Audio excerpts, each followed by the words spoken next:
Mason stood in front of the apartment door, suitcase still in his hand, staring at the square of paper taped neatly to the wood. The handwriting was polite but sharp, like someone trying to disguise irritation with civility. Dear neighbor, we understand you are newlyweds and full of energy, but please consider others. The constant noise until midnight has severely disrupted our routine. It was signed 1501, the apartment below his. Mason read it twice, his jaw tightening with each line. Newlyweds, energy, noise. He had been gone for 2 weeks on a business trip. Isabella was supposed to be alone. The words on the note vibrated in his skull like an echo. A stranger's letter about his wife's nights, hinting at someone else being there. For a long moment he didn't move. The corridor was quiet, the hum of the elevator a soft backdrop to his pulse hammering in his ears. He tried to dismiss it, maybe a mistake, maybe a prank. But the ink on the page was real, the neat tape on the door deliberate. He folded the note slowly, slipped it into his jacket pocket, and turned the key. The smell hit him first, not the faint lavender air freshener Isabella always used, but something heavier, oily, mixed with beer. The hallway light spilled into the living room, revealing chaos. Empty snack wrappers and greasy takeout boxes littered the dining table. Beer bottles, 10 at least, were scattered around the coffee table, some tipped over with sticky rings on the glass. It was a living room he didn't recognize, the tidy space they'd built together transformed into a bachelor's crash pad. He dropped his suitcase by the door, fingers brushing the handle to steady himself. Isabella didn't drink beer, she always said it made her bloated.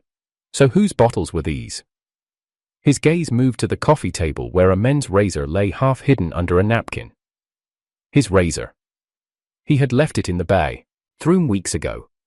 Next to it, a men's shampoo bottle, one he had bought on a whim before leaving, now a third empty. Isabella's hair products sat untouched on the counter. Mason's head buzzed, a low hum of disbelief filling the room. He stepped into the bathroom, the tiles cold under his shoes. The toothbrush cup was different too, his brush moved, bristles wet. He picked up the shampoo, turned it over in his hand, feeling its weight. A rush of blood surged to his face. In the mirror, his own reflection stared back, jaw clenched, eyes dark, but his expression was a mask of calm. His phone vibrated in his pocket. A WeChat notification from Isabella. "What time is your flight tomorrow afternoon?" The words blinked on the screen like a test. Mason stood in the silent bathroom, thumb hovering over the keyboard. She wasn't asking if he'd landed safely, she wasn't telling him to take care, just asking when he'd be back. He typed slowly. "Honey, my flight is at 5 in the afternoon, so I'll probably get home by 8. He watched the 3 dots on the screen as she replied, "Okay, got it." Nothing else, no warmth, no concern. Mason set the phone down on the counter and exhaled through his nose, steady and controlled. Seeds of doubt were already in his chest, rooting deep. Every detail, the note, the bottles, the moved razor, felt like a thread he could pull until the whole thing unraveled. But not yet, not tonight. He picked up the folded neighbor's note again, smoothing the creases with his thumb. The edges were sharp enough to cut. He tucked it back into his pocket, walked to the bedroom without turning on the lights, and sat on the edge of the bed.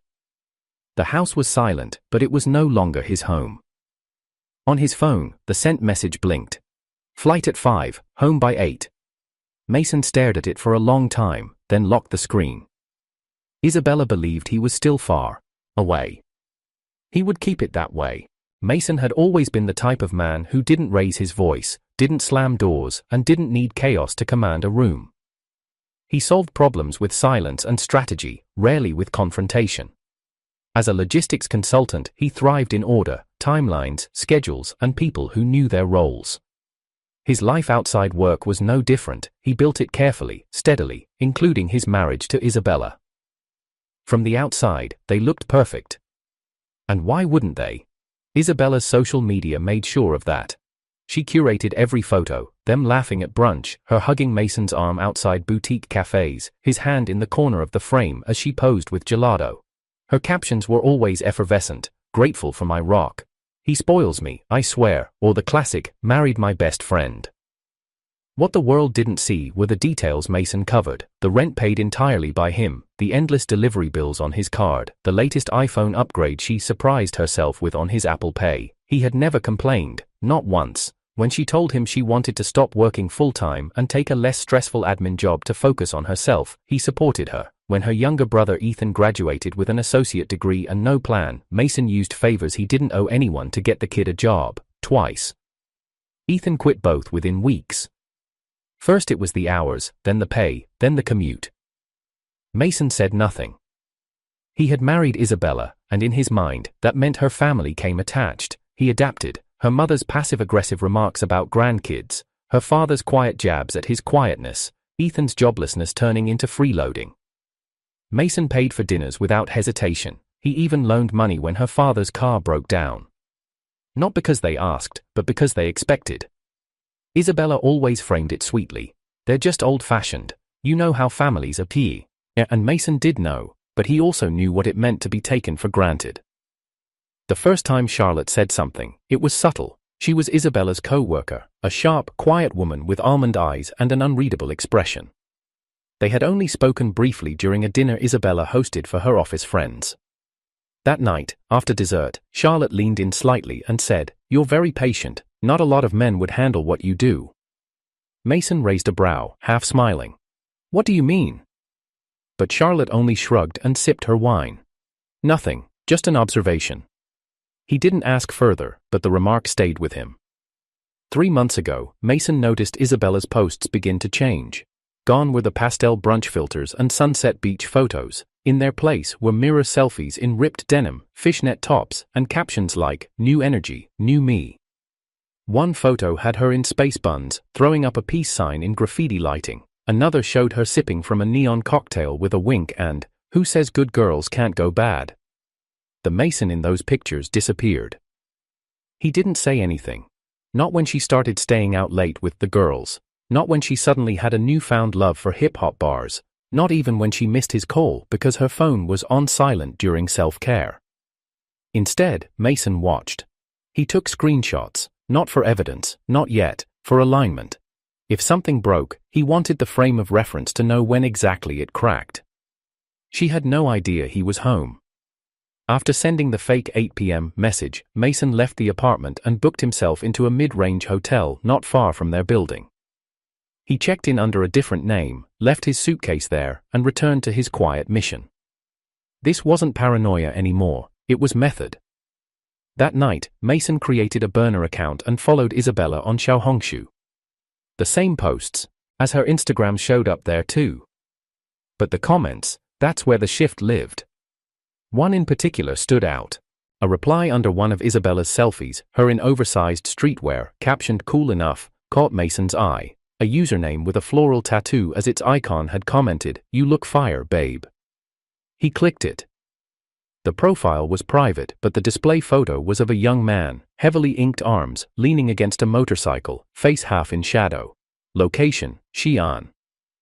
He wasn't a friend, at least, not one Mason had ever heard of. The next day, Mason followed Isabella to her workplace from a discreet cafe across the street. She exited at 4 sharp, looking graceful in a flowing beige dress. Not punk, not hip-hop. The woman who stepped out looked like the version she had sold to her followers, soft, elegant, wifely. But instead of heading toward home, she hailed a taxi in the opposite direction. Mason got into another cab seconds later. "Follow that one," he told the driver, calm and precise. 20 minutes passed in measured silence. Mason kept his gaze forward as the cabs moved through traffic. Finally, Isabella's car pulled up on a narrow street lined with garages and motorbike shops. She stepped out, adjusted her purse, and walked into one of the shops, Taozi's second-hand motorcycles. Mason stayed in the cab a few more seconds before quietly exiting and walking to the lot across the street. He ducked behind a dusty SUV, his eyes locked on the shop window. Inside, a man with tattoos up his arm lounged on a faded sofa. Isabella walked in, heels clicking, and went straight to him. She didn't speak much, neither did he. But then his arm wrapped around her waist. She smiled, not politely, intimately. She sat on his lap like it wasn't new, like it wasn't the first time. His hand slipped under her skirt. She didn't stop him. Instead, she leaned into his chest and laughed. The name came to Mason through metadata, Ethan. She had called him E once in a quickly deleted comment under a motorbike reel. That was all Mason needed. The rest unraveled fast. Ethan wasn't just some tattooed 20-something lounging in motorbike shops. He was a whole persona system, layered and curated like camouflage. One Xiao Hongshu account where he posted shirtless gym selfies with thirst traps as captions. Another, under a slightly different username, was more aesthetic, black and white close-ups, moody quotes, fake depth. Mason followed both. Quietly. One profile for attracting attention, another for keeping it. From there, Mason began connecting the dots. Ethan had multiple girls commenting frequently. One of them, a red-haired girl with a lip piercing, seemed to appear in the backgrounds of a few group selfies. Another, in contrast, was a soft-looking woman with glasses and a small dog in her profile photo, kindergarten teacher. Mason traced her through a reply Ethan made about waking up early to drop her off at work. The pattern was predictable. Ethan rotated his attention. 3 women at minimum, and Isabella, his wife, was one of them. Mason didn't scream, didn't rage. He opened a clean burner phone, downloaded the apps, and created a new identity. Her name was Mia. Age 23. College junior at a third-tier university. Profile picture, stolen from a Korean influencer. Soft features, innocent smile, oversized hoodie. Bio. Still figuring myself out, maybe someone kind can help. He followed Ethan's gym account first, then liked every photo. Within the day, Ethan followed back. Mason started light. You look so strong, Ethan replied. Haha, thanks babe, you're cute too. Hook set. Isabella, meanwhile, had returned to her usual sweetness. Every night, she sent Mason goodnight texts. Some came late, a few after midnight. One evening, she even sent a Yaz selfie of her watching a movie alone, a strategically framed shot showing only her bare legs and a blanket. He replied warmly, "Wish I could be there." She sent a heart emoji. The next morning, her mother called. Mason, about Ethan. The real Ethan. Her brother. He's still struggling to find something stable. Could you talk to your friend again, the one in human resources? Mason smiled at the phone.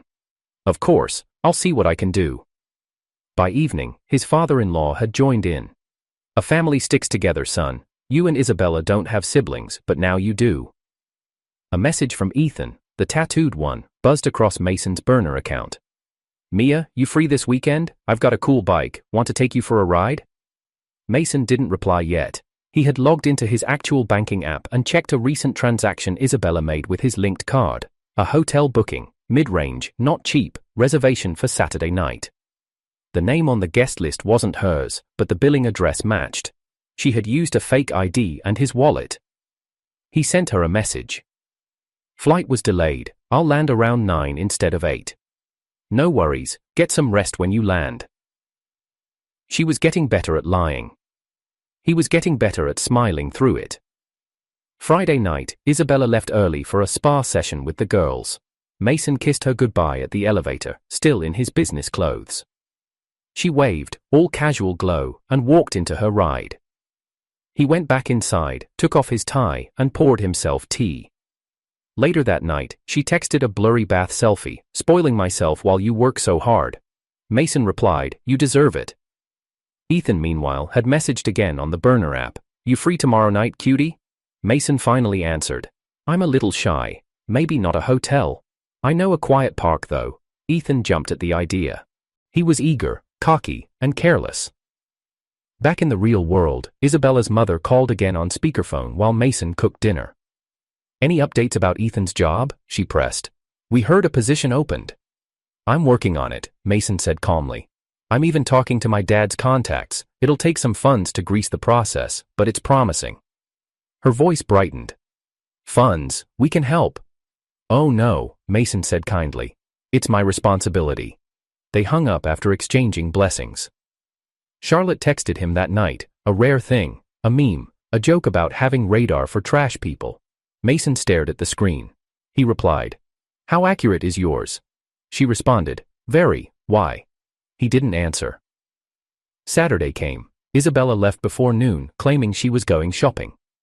Mason followed her from a different ride, She headed to the hotel, changed into something tighter in the restroom, and met Ethan in the lobby. The camera footage Mason would collect later showed her smile, her hand slipping into Ethan's, their heads leaning in close as they checked in.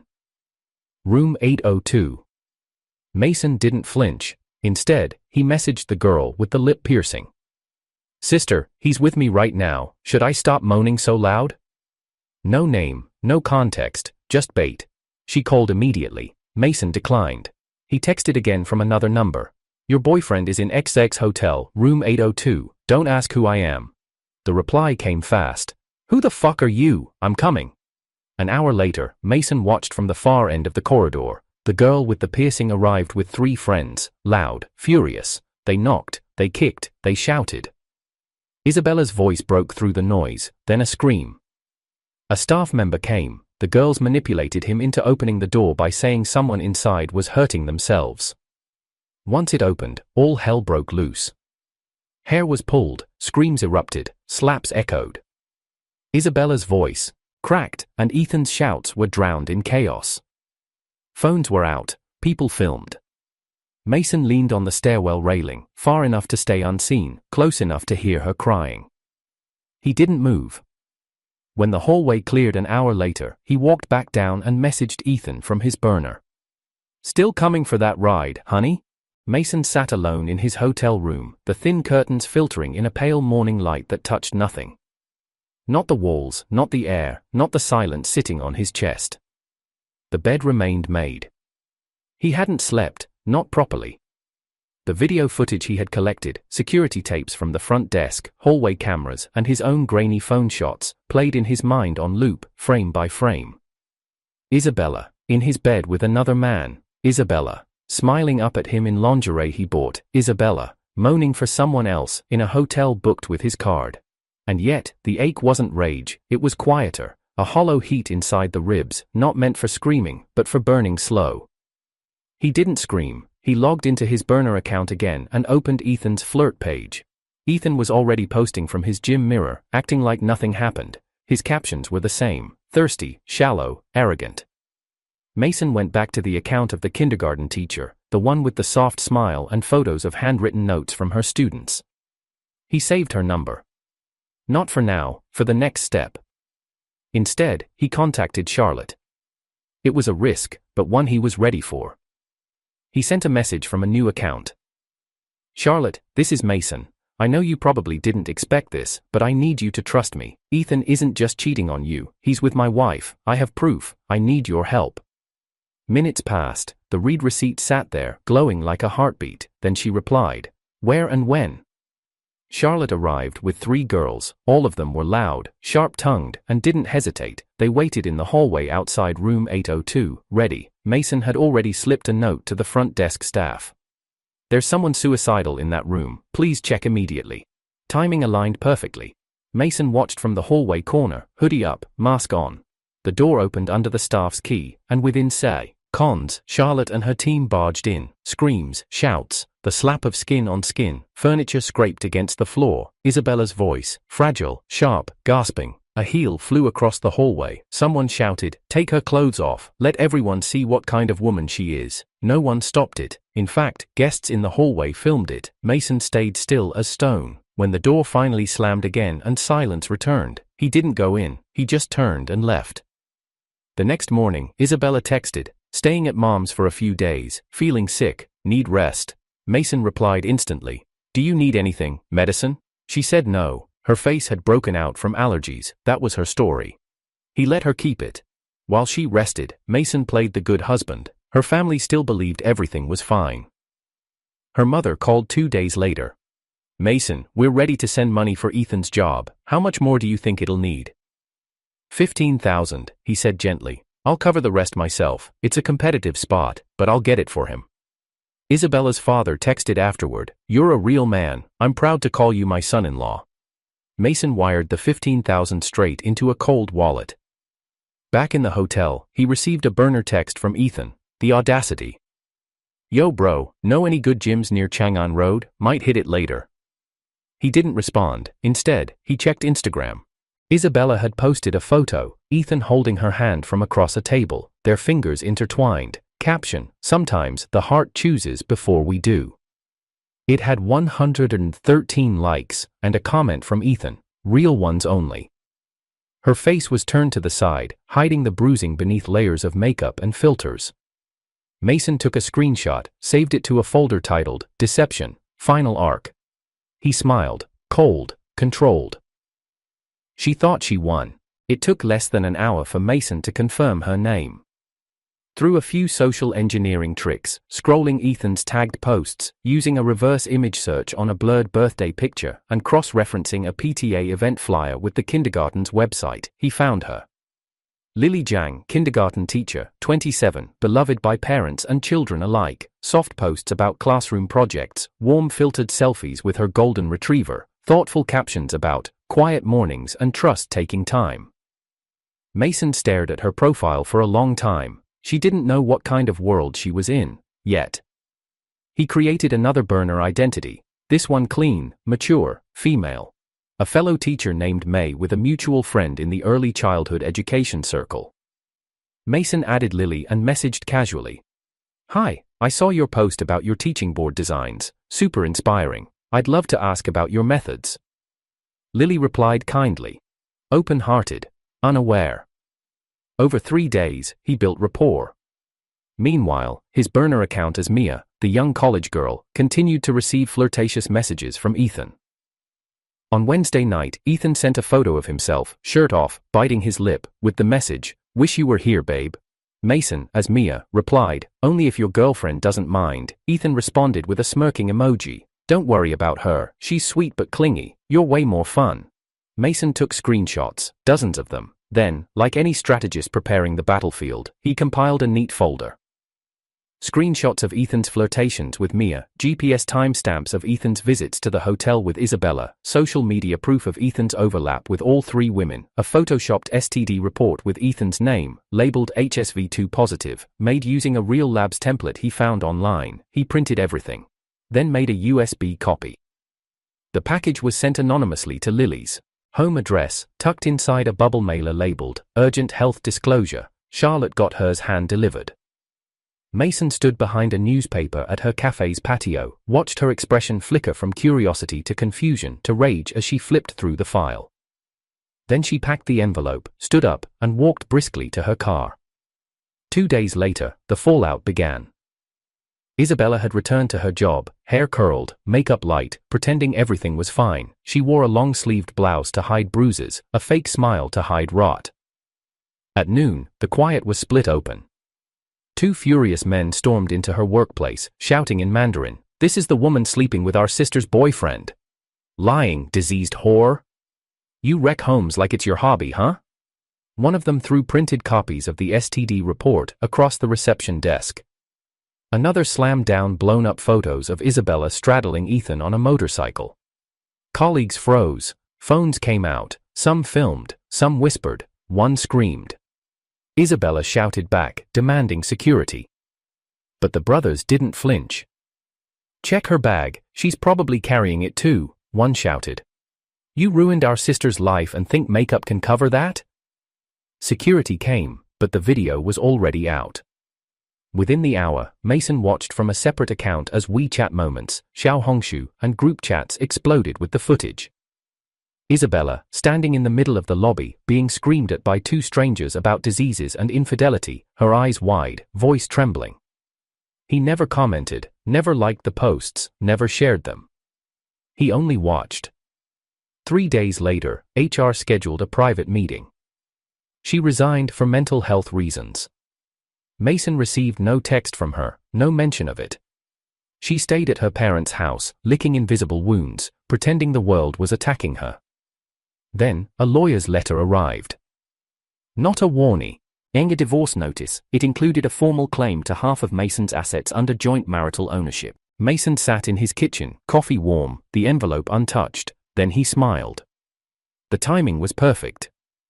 He had already moved 90% of his capital into a private account months ago, declared non-marital holdings.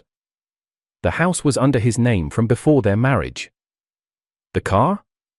A company lease. The stocks? Liquidated. He kept only the illusion of wealth. When Isabella's attorney demanded financial transparency, Mason provided his most recent bank slip, 3,271 yuan. She stared at the number when they met, visibly shaking. "You're lying." "Feel free to investigate," he said. "I've always paid. Maybe I'm just bad with money." Her lips parted. "You make over 30,000 a month. Where is it?" "Food, bills, and your family. You asked me to help Ethan, remember?" Her face twisted. "You're disgusting." "No," he replied calmly. "I'm methodical." Isabella wanted to fight. She sent new letters, new demands. Mason didn't flinch. Eventually, she realized she would get nothing. Her parents tried to intervene. Her mother called him crying. Her father begged to settle this respectfully. Mason said, "Isn't that what I've always done?" They stopped calling. He saw her one more time that month. Across the street, she wore sunglasses, a mask, head lowered, alone, no Ethan in sight. But on social media, she pretended otherwise. A new photo, a blurry shot of two hands clinking wine glasses. The caption, "Thank you for staying." Mason saved the image, zoomed in. The tattooed wrist, the same man. She still thought she had someone. He opened the kindergarten teacher's profile. Lily had unfollowed Ethan. He smiled. Another piece in place.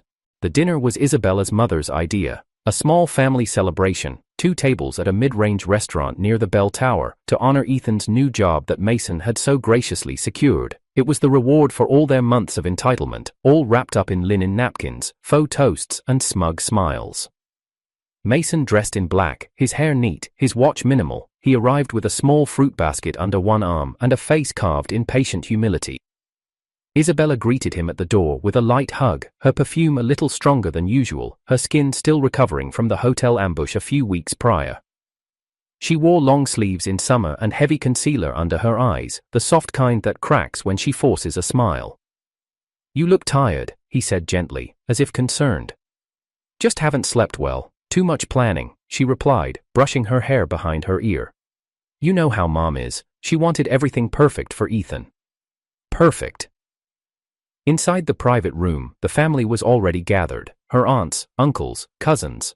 Ethan sat smugly near the head of the second table, thumbing through his phone, as if already bored by his own success. Isabella's father raised his glass the moment Mason entered. "Our brilliant son-in-law, the pillar behind everything." He smiled with thin lips and thick pride. "Without Mason, our family wouldn't be standing so tall." Mason bowed his head. "You're too kind, Dad." They toasted. Plates clinked. Food arrived. Conversation roamed from Ethan's new position in IT logistics to how Isabella was glowing again lately. Mason listened, hands folded, the fake smile he'd mastered over the last year stretched across his face like skin over bone. 10 minutes in, the server brought tea. Isabella picked up her cup, delicate as always, and brought it to her lips. Her mother began rambling about grandchildren again. Mason nodded along, timing Eve. Re-breath. Then the lights dimmed. At first, everyone thought it was a power fluctuation. Then a large projection screen at the front of the dining hall, used for event presentations, lit up. There was no intro, no title card, just raw footage. Isabella. In a hotel hallway, screaming. Another woman yelling, "Old woman slut, pig bitch, how dare you touch my friend's man!" Gasps broke out. Isabella froze, cup midair, steam curling under her chin. On screen, she was being dragged by her hair across the carpet, crying, kicking, shirt half ripped. Someone laughed, then Ethan appeared on the screen, shirtless, panicking. The guests didn't understand at first, then Isabella's cousin muttered, Isn't that Isabella?" A moment of paralyzing silence followed. The teacup slipped from Isabella's hand and shattered on the tiled floor. Her brother, Ethan, the real one, snorted. "Damn, sis, who were you shacking up with?" Her father turned to him sharply, then swung his gaze to Isabella. Her mother's hand shot up to cover her mouth. "What? What is this?" Isabella rose, eyes wide. "Who did this? Who brought this here?" Nobody answered. No one needed to. Mason stood slowly. "Should I?" All heads turned. His voice was low, but it cut through the tension like a scalpel. Isabella stared at him as if she were looking at a stranger, because she was. "What is this, Mason?" she whispered, trembling. "Evidence," he said simply. "Of who you really are." Her mother stood. "Don't do this here, please, let's talk." "No," Mason interrupted. "We've talked enough. I've spent years smiling while you all drained me dry. I gave Ethan 2 jobs. I gave you money. I paid for your dinners, your repairs, your nonsense. And in return?" He looked at Isabella. "You gave my bed to a child with tattoos and no future." Isabella shook her head. "You don't understand." "I understand perfectly," Mason cut her off. "So does Charlotte, and Lily, and every single person in that hotel hallway who watched you get dragged half-naked into the light." Her father slammed the table. "That's enough." "No," Mason said, stepping toward him. "It's not. You told me that by marrying your daughter, I gained a brother. You never warned me I'd also inherit a ticking bomb." Ethan, the real one, raised his voice. "Yo, don't drag me into your marital issues." Mason turned to him, cold smile still on. "Funny, because the girl you've been chatting with online for weeks, that's me." Ethan blinked. "What?" "I catfished you," Mason said bluntly. "You sent me pictures, called me your cutie, told me your girlfriend was boring, you bragged about your abs, said you wanted to meet me at a park." He leaned in. "I smashed your motorcycle." The room was dead silent. A moment later, the door opened. 2 men stormed in, Lily's brothers, real muscle, no smiles. One of them pointed straight at Ethan. "You're dead, you piece of shit." Ethan didn't get to respond. A fist collided with his jaw, sending him crashing backward into the food table. Dishes clattered. Someone screamed. Mason didn't flinch. He only stepped back, allowing the chaos to unfold. Isabella screamed. "Stop! What are you doing? You made our sister cry every night," one of the men barked. "And you!" He pointed at Isabella. "Slut, my sister thought he was loyal while he was out screwing married women." Aunties tried to stand, cousins backed away. The entire room devolved into yells, gasps, and flashing phones. Isabella pushed through the crowd, rushing to Ethan's side as he groaned on the ground, face bleeding. "Leave him alone," she cried. He shoved her away. "Get off me! Don't touch me, you washed-up parasite!" Isabella recoiled as if slapped. "I told you you were just fun," Ethan sneered, wiping blood from his lip. "You actually thought you were someone to me?" She stared, stunned. "You said you loved me." "I said a lot of things. You were convenient, that's it." Her body shook, her mouth trembling with no words. Mason stood across the room, hands in his pockets, watching it all fall. Her mother broke down sobbing. Her father sat like a corpse, hands covering his face. Mason turned toward the door. Isabella caught sight of him leaving. She called out once, "Mason, please." He stopped in the doorway. Everyone was watching. He turned halfway and said only, "This is what you built, I just arranged the mirrors." Then he walked out, leaving behind screams, shattered plates, and a family turned to rubble. The divorce paperwork came fast after the dinner disaster. Isabella, humiliated, cornered and clawing for control, submitted the petition herself. Mason expected it, welcomed it even. But what made him smile, truly smile, was her attached list of demands. Half the savings, a portion of his future income, half of the car's value, a return of emotional investments. She must have thought she still had leverage, still had a mask she could wear to court, but Mason had long since removed her from the equation that controlled his life. The house, acquired before marriage, the car, registered under a business entity, the savings, quietly transferred to a private investment account under his parents' name 6 months ago. When she and her lawyer sat across from him in a glass-walled office, Mason presented a single, stamped bank printout, his account balance, 3,271 yuan. He placed it gently on the table like an offering. Her lawyer blinked. "This can't be correct. It's all I have," Mason said, sipping green tea. "Ask her about her family's financial contributions. Ask about the 15,000 they gave me to help her brother find a job. I can return it, if needed." He paused. "As dowry reversal." Isabella flinched. "You're returning my dowry?" Mason looked at her for the first time in the meeting. "You were married to me, but your loyalty was leased out." Her hands curled into fists on the table.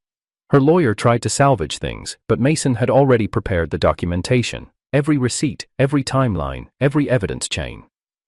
From fake account screenshots to transaction logs. He never shouted, he never needed to.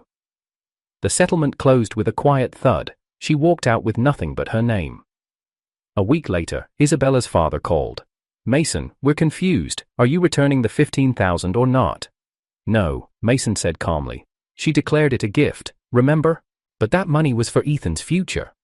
"And his future's now in gaming cafes," Mason replied. "You can sue me, if you'd like." He hung up, then blocked the entire family. Isabella's WeChat disappeared for a while, then resurfaced with vague posts. A black and white selfie with the caption, "Some storms are just meant to clean your path." A photo of a window view. "Starting from scratch, and that's okay." She had moved into a small apartment on the edge of the city. Mason had verified it through a rental website she used once under her email. Her family had disowned her after the scandal. Ethan never responded to her calls. He had disappeared, likely blocked her the moment the punches were over. She tried messaging Mason twice more. Once to apologize, once to ask if they could just talk. Both messages were left unread. Charlotte met Mason a month later at a quiet rooftop cafe above the bookstore she liked. She wore beige linen, no makeup, hair in a clip. There was something peaceful about her, even when she said nothing. "I saw the footage," she said, sipping a chilled espresso. Her family looked like the Titanic going down. Mason smiled faintly. "I just placed the iceberg." Charlotte tilted her head. "That was cinematic." He nodded. "I wanted it to be." She set down her glass and leaned forward. "So, now that Act 1 is over, what's next?" He didn't answer right away, just pulled a small brown envelope from his coat pocket and placed it gently on the table between them. "Final delivery," he said. Inside, a USB drive. Charlotte raised an eyebrow. "More fireworks?" Mason stirred his drink. "Just closing loops." Later that night, the USB was copied into 5 padded envelopes, each labeled carefully, stamped, and mailed to 5 addresses. All verified, all belonging to Ethan's known exes and flings.